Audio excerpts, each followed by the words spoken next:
thought today we would look at tallow candles. So right now I'm just turning on my stove. In here I have just cold water. It's important to start everything cold. If you try and start with hot water and cold glass, it will shatter. I am not joking. Nonetheless, I've got some of my leftover tallow and I've put it in this glass jar to melt it down, and once it's all melted I'm going to show you how to do the dip candles, as well as I'm going to pour into a little jar just to show you two different ways of the candles and how they were done. I'll come back when she's all melted down. The tallow has melted. I'm just giving it a bit of a stir and I'm checking the temperature. So you want it not too hot and not too cold, and there's no real way of identifying it, to tell you the truth. It's just feel. You just get a feel for things. Alright, so that'll be enough to start. Now I'm starting slightly higher just so it's a bit firmer. As I go along, the candles will get quite a lot shorter. And now I'm just going to leave them somewhere cool to start drying, and then we'll come around for the next dip. I've slightly changed locations so you can see where I'm hanging them up. Not that it's particularly clear. Please don't judge how messy my kitchen is. I already know. Nonetheless, it is just a matter of dipping them one at a time, shaking off the excess. Now these are going to be very short candles because you can only dip to the height of your liquid. So this goes for any candles. So had I had this full to the top, which I think I might have some spare, so I might actually still do that, your candles end up whatever height the liquid is, because they firm up as time goes on, obviously. I went and grabbed some more tallow out and mixed it in. So it's also cooled the temperature down a bit to a better temperature, which is even better. And so I've got fuller and more cooler temperature, so it's going to build up quite a lot faster.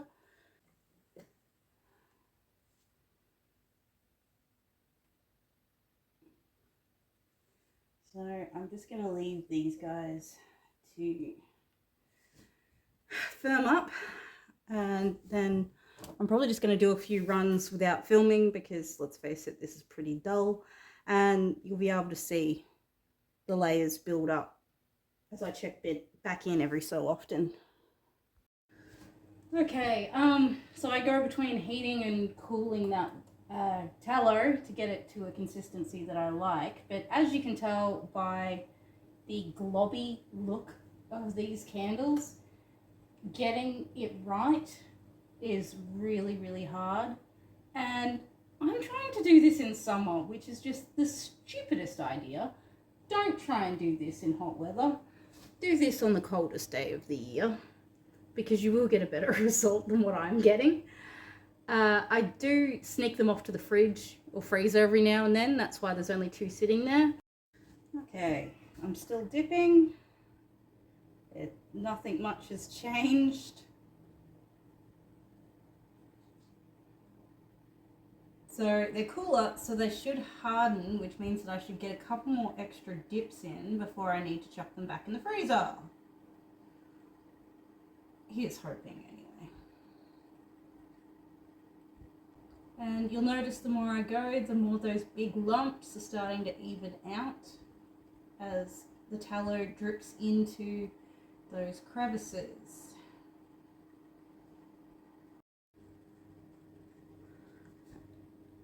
And I am still just dipping the candles.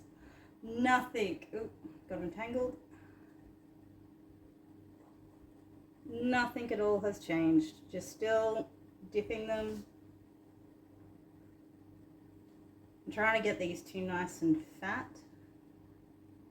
even though they're short, just to sort of show you what they're like. At the end of this process, I will leave them in a cold place, the fridge, to cool and set properly. Obviously, you'd be doing this in the past where you probably had a cellar or something to put them in. It has been suggested that they need to be left in a cool place for a few months in order to set themselves properly.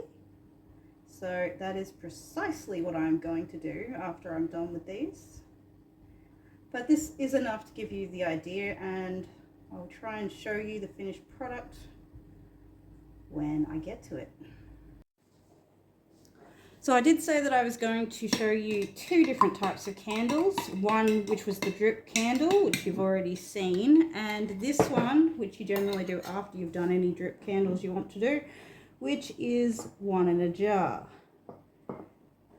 And voila, it really is that simple. So what I've done is I've got the weight at the bottom. I had put a couple of drops in earlier and then chucked it in the fridge so it would be right in the center. And I've got this stick that I can adjust slightly so that it'll be, again, nice in the center.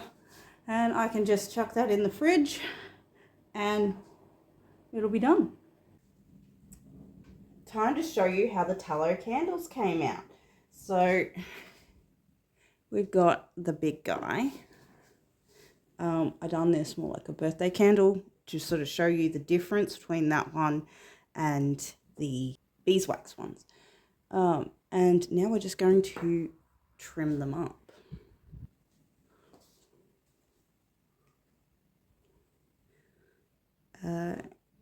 So we're in the middle of summer, so I've been keeping them in the fridge. However, obviously over winter, or if it's not that hot where you live, then you're obviously not going to have those kinds of issues. And scissors.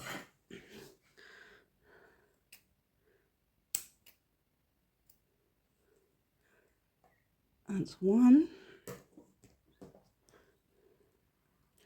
So all I'm doing is just giving them a nicer end shape. I'm not really doing anything interesting or flash.